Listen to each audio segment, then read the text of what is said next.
Esto es Torre Fuerte. Escuchemos el mensaje Su Amor, de la serie El Pulso del Creador, con el pastor Arturo Muro. Buenas tardes, iglesia. Buenas tardes los que nos siguen también en esta transmisión. En estos domingos y miércoles del mes de febrero no escogimos un tema realmente relacionado al amor. Hoy sí, pero no en el mes. Estamos estudiando los atributos incomunicables y los atributos comunicables de Dios. Eso es, estamos estudiando la esencia y la naturaleza de Dios para que lo conozcamos mejor. Como dice Juan el capítulo 17, esto es la vida eterna, que conozcamos a Dios. Entonces, en ese conocimiento, en esa relación, queremos estar bien cimentados. Por lo tanto, estamos conociendo un poco más acerca de la persona de Dios, de la naturaleza de Dios, de la esencia de Dios a través de estos estudios los domingos y también los miércoles. Los previos están en nuestro canal YouTube o en nuestra página también de la iglesia, ahí los pueden ver. Como hemos explicado varias veces y quiero aclararlo otra vez, no podemos separar los atributos comunicables e incomunicables de Dios. Es parte de un ser.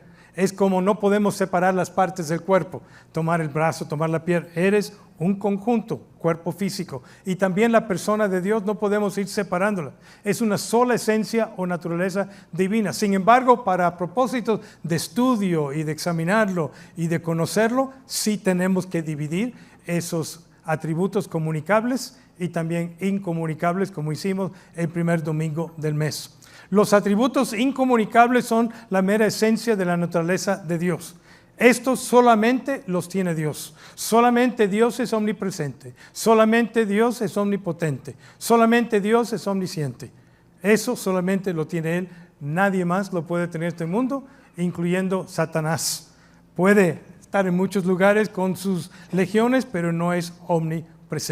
Los atributos comunicables, como hemos explicado, igualmente son la esencia de su naturaleza, pero estos Dios los puede comunicar a nosotros, los puede compartir con su creación especial que somos nosotros. Y cuando hablamos de esos atributos comunicables, no queremos decir que Él nos traspasa esos atributos, sino más bien Él los desarrolla en nosotros cuando nos convertimos en hijos de Dios. Los forma. Hoy nos toca ver un aspecto de ese carácter de Dios y sus atributos comunicables muy relacionado al mes de febrero.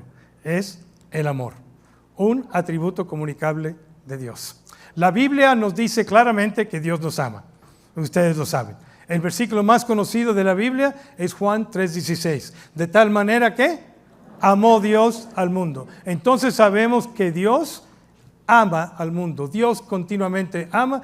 Es la acción principal de Dios hacia nosotros, manifestada en diferentes maneras. Pero la Biblia no solamente dice que Dios ama esa acción, sino también dice que Dios es amor. Son dos cosas diferentes. Dios es amor, es su naturaleza. Dios ama, es la acción o la manifestación de esa naturaleza de Dios. En dos ocasiones se menciona esto en 1 de Juan capítulo 4. Entonces abren sus Biblias, sus dispositivos, abren sus Biblias ahí a 1 de Juan capítulo 4 y vamos a estar en esos versículos de 7 al 19 aproximadamente. Para que tengan ahí su Biblia cuando haga referencia al texto, lo puedan leer inmediatamente. Bien. Dos veces en esa porción de la Biblia se menciona que Dios en su esencia es amor. En el versículo 8 dice, el que no ama no ha conocido a Dios, porque Dios es amor. Repítanlo conmigo. Dios es amor. 1, 2, 3. Dios es amor. Perfecto. Ustedes también en pantalla, díganlo también. Y se repite esta verdad en el versículo 16. Y nosotros hemos conocido y creído el amor que Dios tiene para con nosotros. Dios es amor. Y el que permanece en amor, permanece en Dios y Dios en él. Para que puedan seguir el mensaje, voy a hacer 5 preguntas y las voy a contestar brevemente en relación a este atributo. Dios es amor. Primera pregunta, ¿cómo supo el apóstol Juan que Dios es amor? Que Dios ama. En primer lugar, se lo reveló Dios en la persona de Jesús. El mismo apóstol en su evangelio escribe: a Dios nadie le vio jamás. El unigénito Hijo que está en el seno del Padre, Él le ha dado a conocer. Entonces, a través de la persona de Jesús, conoce a Dios. Y nosotros, a través de la persona de Jesús, mejor conocimos a Dios, porque a Dios nadie lo ha visto. El apóstol Juan vio en las acciones, en las actitudes de Jesús en su ministerio público, como también especialmente en su crucifixión, que Dios es amor. Una de las declaraciones que me encanta de la cruz del Calvario fue la primera de Jesús.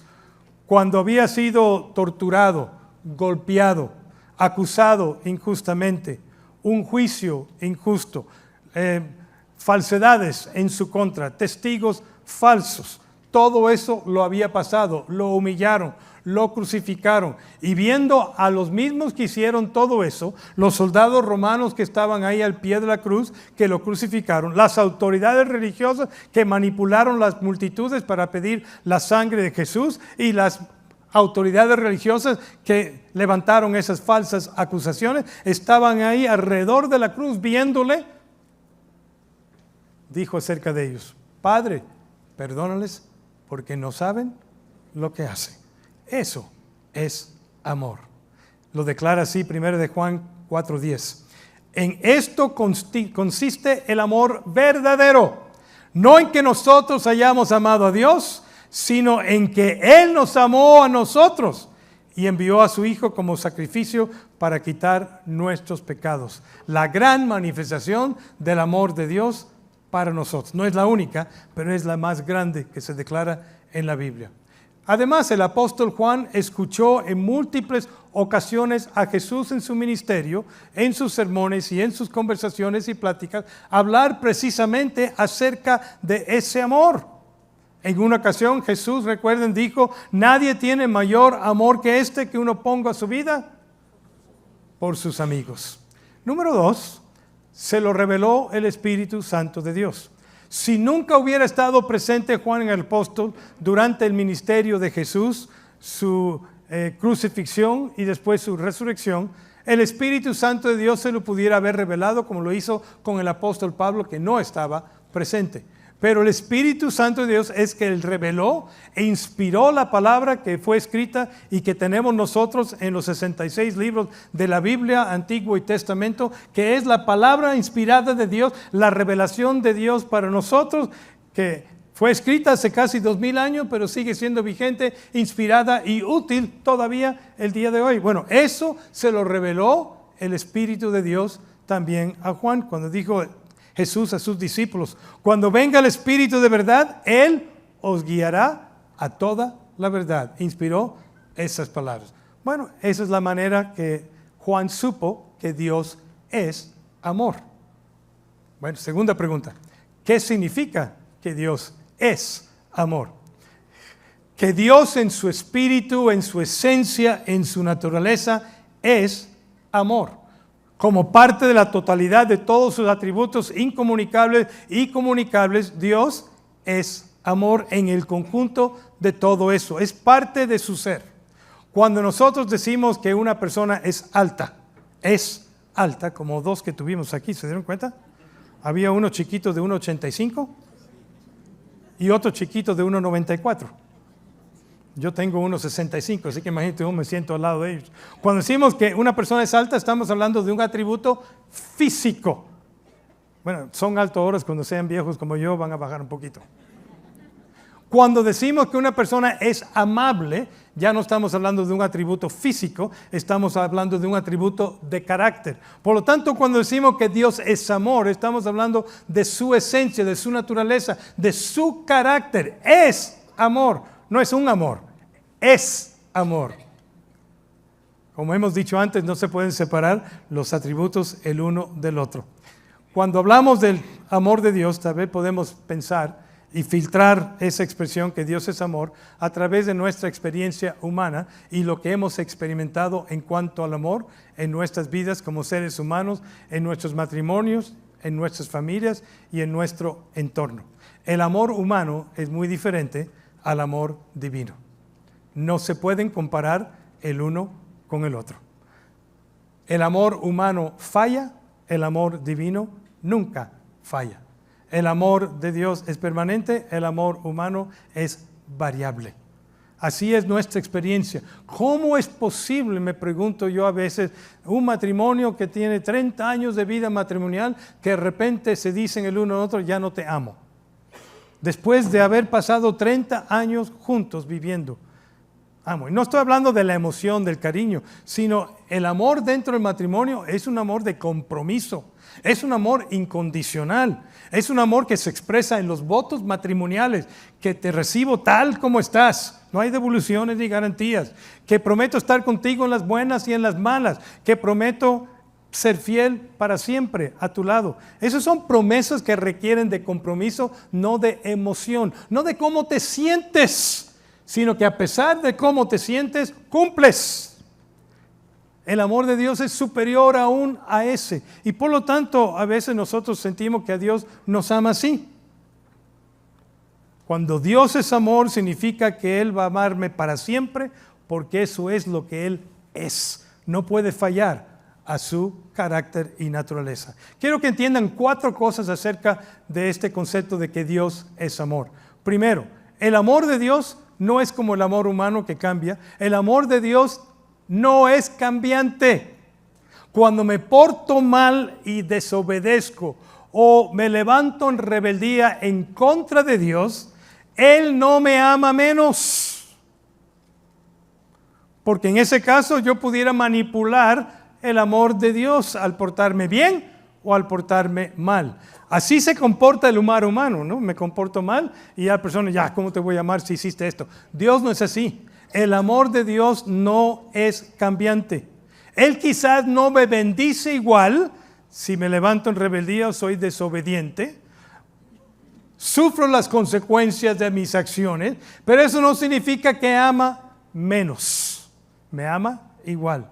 Porque no podemos hacer variar el amor de Dios, porque Él no depende de cómo somos o qué hacemos. Dice Santiago, no lo busquen, se lo voy a leer.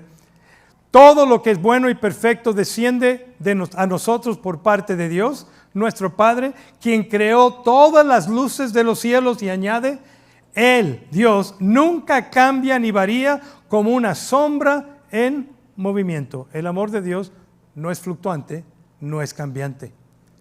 En el Antiguo Testamento hubo un pueblo especial llamado Israel. Escuchen por qué lo escogió Dios. El Señor no te dio su amor ni te eligió porque eras una nación más numerosa que las otras naciones, pues eras la más pequeña de todos. No merecías esto. Más bien fue sencillamente porque el Señor te ama y estaba cumpliendo el juramento que les había hecho antepasados, compromiso. Por eso te rescató con mano poderosa de la esclavitud y de la mano opresiva del faraón, rey de Egipto. Ahora, después de ser rescatados, fueron llevados hacia la tierra prometida y pasaron 40 años peregrinando en el desierto. Durante esos 40 años se rebelaron varias veces en contra de Dios, desobedecieron varias veces en contra de Dios y sufrieron las consecuencias de esas acciones y de esas actitudes, de tal manera que solamente Caleb y Josué entraron a la tierra prometida. Pero ¿significa eso que debido a esas rebeldías y desobediencias que Dios dejó de amar a Israel? No, absolutamente no. Porque al mismo tiempo que Dios es amor, también es justo. Y en su amor también tiene que ser justo. Y dice el libro de Hebreos, hijo mío, no menosprecie la disciplina del Señor, ni desmaya cuando eres reprendido por Él, porque el Señor al que ama disciplina. Y para nosotros son palabras como contradictorias. ¿Cómo que el que me disciplina me ama? No estoy hablando de castigo. No estoy hablando de disciplina correctiva. No estoy hablando de violencia. Estoy hablando de disciplina. Y Dios disciplina a sus hijos. ¿Por qué? Porque lo necesitan.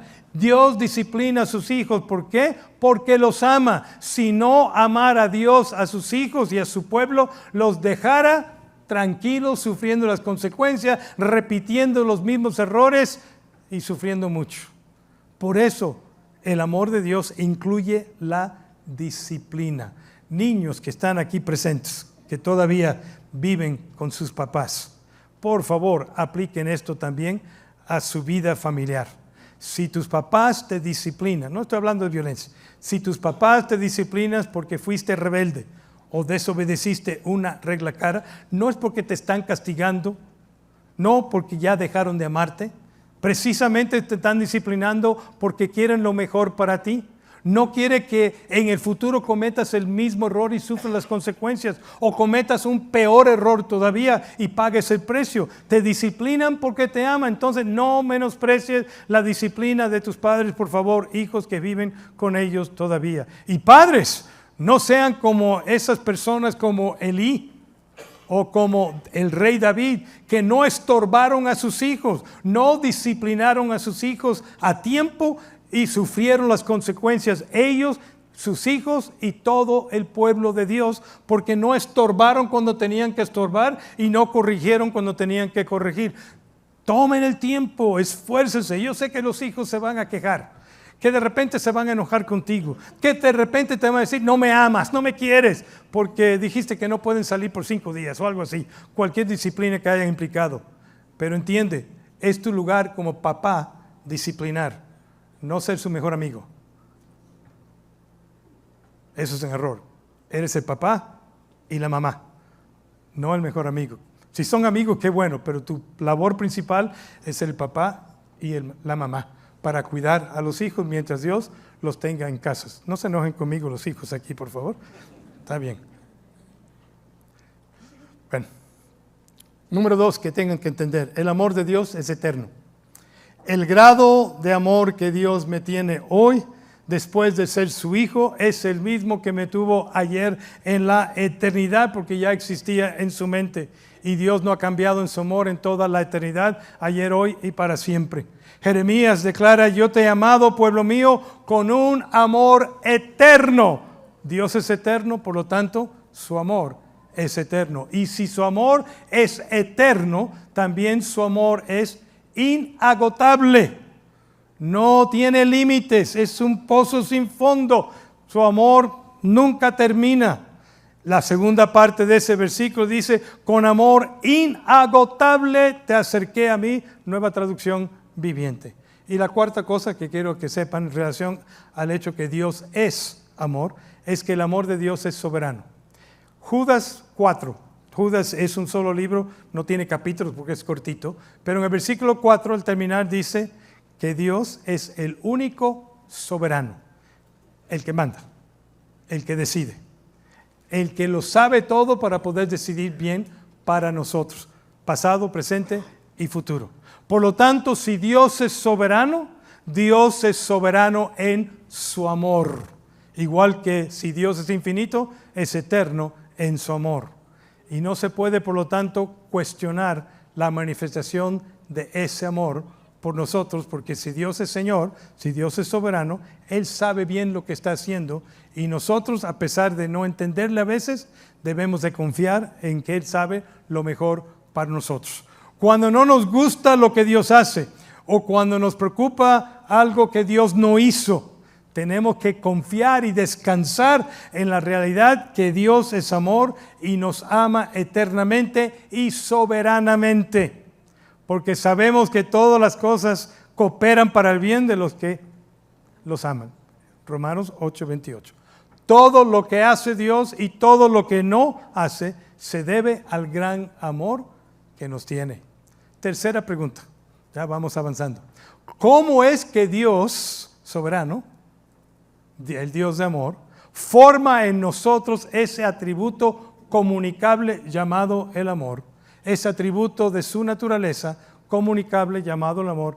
¿Cómo lo forma en nosotros? Todo amor verdadero y duradero tiene su origen en el corazón del Dios que es amor. Recuerden, Dios envió a su Hijo para tomar forma de siervo, humillarse a sí mismo, ser obediente a la cruz, como el pago de nuestros pecados para que podamos vivir por medio de Él. En otras palabras, Dios es el iniciador del amor hacia nosotros. Nosotros no iniciamos el amor hacia Dios, Dios inicia su amor hacia nosotros. Lo dice en el versículo 10, ahí en sus Biblias. En esto consiste el amor, no en que nosotros hayamos amado a Dios, sino en que Él nos amó a nosotros. Él toma el primer paso en amarnos y después nosotros tomamos el segundo paso al formar Él el amor, al desarrollar Él el amor en nosotros. Esa semilla que plantea el Espíritu de Dios en nosotros. Este amor de Dios es el que nos permite a nosotros amarle a Él y amarnos los unos a los otros y amar a los demás. Fíjense en el versículo 19. Nosotros le amamos a Él. ¿Cuál es la razón?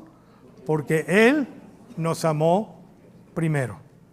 Esa es la razón por la cual podemos amar a Dios, porque no teníamos la habilidad en nuestra pecaminosidad de amarle a Él como debe ser amado. Dios tenía que hacer algo nosotros para que pudiéramos amarle a Él y tener comunión con Él como Él lo deseaba. Y eso fue que Él inició el amor hacia nosotros en Cristo Jesús, y al responder nosotros al amor de Dios en Cristo Jesús, por gracia, por medio de la fe en Jesús, fuimos salvos, fuimos perdonados, nos dio vida eterna, nos transformó, nos dio una nueva naturaleza, nacimos de nuevo y cambió toda nuestra existencia y destino y futuro.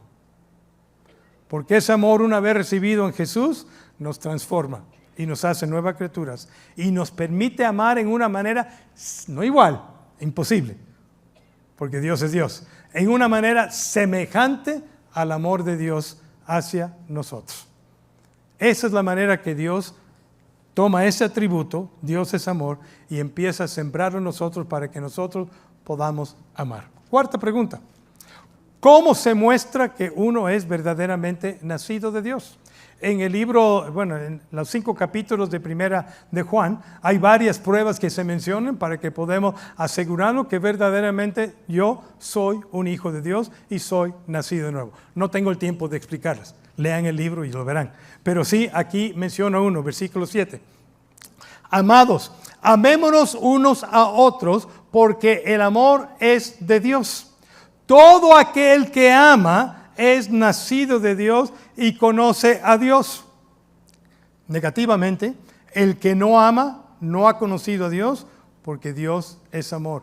Es una manera que podemos comprobar que verdaderamente hemos nacido de nuevo. ¿Cómo es la manera en la cual tú amas?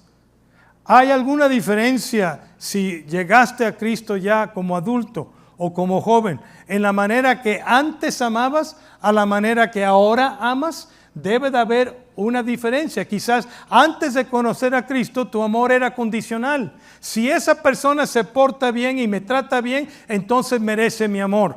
Y ahora después en Cristo Jesús cambias. A pesar de que esa persona no se porta bien y no merece mi amor, lo voy a amar en Cristo Jesús porque Dios me ama a mí. Esa es la diferencia en el amor que Dios nos da con el amor que existe en nuestra humanidad. Y se repite otra vez en el versículo 16. Dios es amor y el que permanece en amor, permanece en Dios y Dios en él.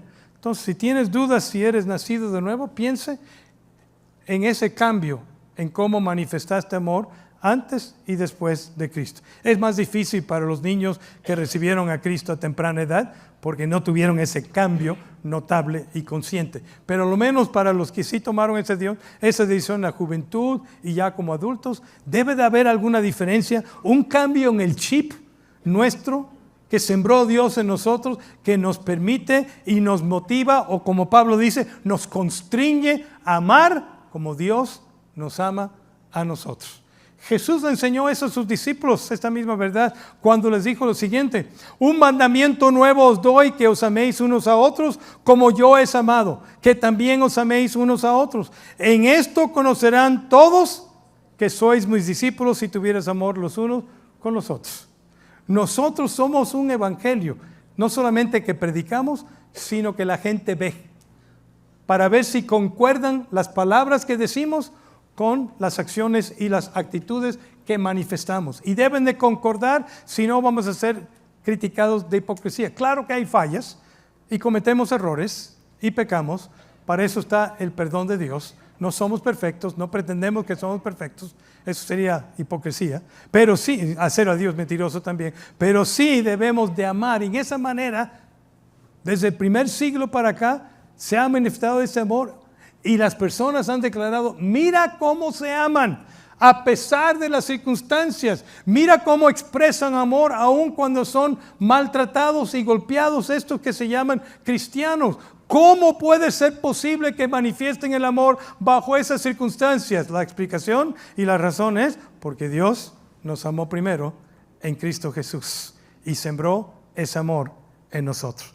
Nadie ha visto a Dios cara a cara, ni Moisés, pero la gente desde luego puede ver su amor en las acciones y nuestras actitudes en nosotros. Quinta pregunta, ¿qué espera entonces el Dios de amor de nosotros? Versículo 11, amados, queridos, si Dios nos ha amado así, debemos también nosotros amarnos unos a otros. Y noten, el discípulo que Dios Jesús amó, que inspirado escribió esta carta, se incluye. Él no dice ustedes, Él dice, debemos también nosotros, y me incluyo, amarnos unos a otros. Nadie ha visto jamás a Dios, pero si nos amamos unos a otros, Dios permanece en nosotros y su amor se ha perfeccionado en nosotros. Ahí está la semilla del amor de Dios en cada uno de ustedes que son hijos de Dios. Entonces, ¿qué es lo que pide de Dios? Pongan a trabajar esa semilla, échenle un poquito de agua, practiquen el amor, manifiéstenlo en sus vidas. Eso es lo que espera Dios de nosotros. Aquí Juan menciona dos cosas muy importantes. Si vivimos en el amor es como disfrutar la presencia de Dios, porque el que permanece en el amor permanece en Dios. ¿Y quién no querrá esto? Y cuando permanecemos en el amor, echa fuera todo temor. ¿Quién quiere vivir en el temor? Dice 1 de Juan 4:18, en el amor no hay temor, sino que el perfecto amor echa fuera el temor. Todos necesitamos ser amados. Así somos como seres humanos. En la escala de jerarquía psicológica, la necesidad de ser amado es una de las principales. Todos lo sabemos porque el recibir amor, el sentirse amado nos da valor, nos da ánimo, nos da fortaleza. Es una de las grandes cosas que un padre y una mamá puede darle a sus hijos, amarles, como Dios habla en su palabra.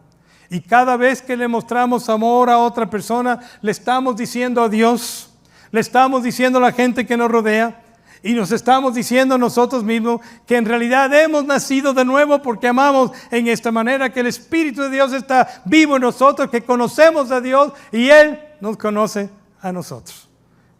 En concluir, Dios es amor. Esa es la naturaleza del verdadero Hijo de Dios. Por lo tanto, el Dios de amor espera que sus hijos como Él manifiesten su amor para otros. Noten, Él no está diciendo vengan y tengan amor. No está pidiendo que nosotros produzcamos un amor que no tenemos. Él lo siembra en nosotros y está pidiendo haz esa semilla crecer al ejercitarla. Hay una historia que me encanta de la Segunda Guerra Mundial, me encanta la historia, acerca de una mujer llamada Corrie ten Boom. Hay un libro que yo leí, se llama algo de refugio, y también una película. ¿Cuántos la han visto? Sí, unas pocas personas. Se la recomiendo, creo que está en iTunes o en una de esas aplicaciones. Y cuenta su historia. Yo la leí en el libro y me impactó de ese momento. Ella era parte de una familia en Holanda que estaba protegiendo a los judíos, escondiéndoles en la casa durante la Segunda Guerra Mundial. Eventualmente los animales nazis se dieron cuenta, entraron a la casa, rompieron todo y se llevaron las dos familias, los judíos y también la familia de Corrie ten Boom, sus padres, su hermana, ella, a un campo de concentración. Los famosos campos en donde tantos millones de personas murieron. En la estancia en ese campo, a través de unos pocos años, murió los judíos, murieron sus papás y sobrevivieron nada más su hermana y Corrie ten Boom. Pero las dos sufrieron horriblemente a las manos de una guardia alemana. Mucho. Debido a este maltrato, golpeo, la hermana de Corrie ten Boom muere todavía en el campo de concentración. Eventualmente termina la Segunda Guerra Mundial, la liberan del campo de concentración y tocada por lo que Dios le había dado, la vida, le había perdonado la vida, salió en libertad, empieza a compartir su historia y su experiencia en diferentes conferencias alrededor del mundo. Y en una de esas conferencias está hablando del amor de Dios. Y como Jesús dijo, Padre, perdónalos porque no saben lo que están haciendo, porque todavía no eran regenerados, las autoridades religiosas y los soldados.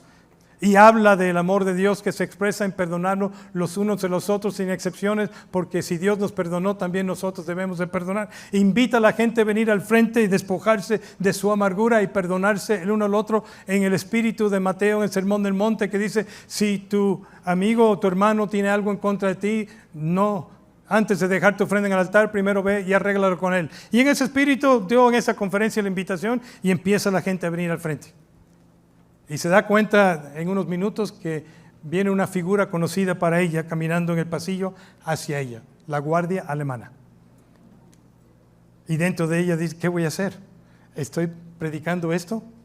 ¿Estoy invitándoles a todos a expresar su amor? ¿Cómo puedo yo perdonar a esta? Ya sabe todo lo que pasó por su mente, que hizo tanto daño a mí y a mi hermana, ocasionando su muerte. ¿Cómo puedo ni extenderle la mano? Dios, ayúdame. Y viene la guardia hasta el frente. Y toda la gente está viendo a ver qué hace. No sabe la historia, pero a ver qué hace porque las demás sí recibió bien. Y dice ella, Dios, ayúdame. Así. Y extendió la mano. Y al tomar ese paso de fe hacia el guardia alemán, sintió que toda la amargura le dejó, todo el enojo, la ira que tenía hacia esa mujer, la abandonó. No solamente tomó la mano, la abrazó y la perdonó. Y obviamente vinieron las lágrimas después. ¿Cómo pudo ella perdonar a la persona que ocasionó la muerte de su hermana y bajo la cual ella sufrió tanto? Porque Dios primero la amó a ella para que ella pudiera amar así al guardia alemana. Eso es lo que pide Dios de nosotros. Vamos a orar. Padre, te damos gracias porque tú eres el Dios de amor. No podemos comprenderlo en su totalidad porque estamos limitados a lo que nosotros conocemos en este mundo. Pero sí queremos apreciar y agradecer tu amor para con nosotros. Que así eres el Dios de amor. Pidiendo que esa semilla que tú has puesto en cada uno de tus hijos crezca y se manifieste de tal manera que tú seas glorificado, que el mundo sepa que somos tus discípulos y tu iglesia crezca. En el nombre de Cristo Jesús. Amén. Gracias por escuchar este mensaje de la Palabra de Dios. Para más información acerca de Torre, llámanos al 2222-253046 o escríbenos al correo info@torrefuerteib.org. Visita nuestra página web www.torrefuerteib.org. Te invitamos a seguirnos en nuestras redes: Facebook, IB Torrefuerte, Instagram, Twitter y Telegram, Torrefuerte IB. Dios te bendiga.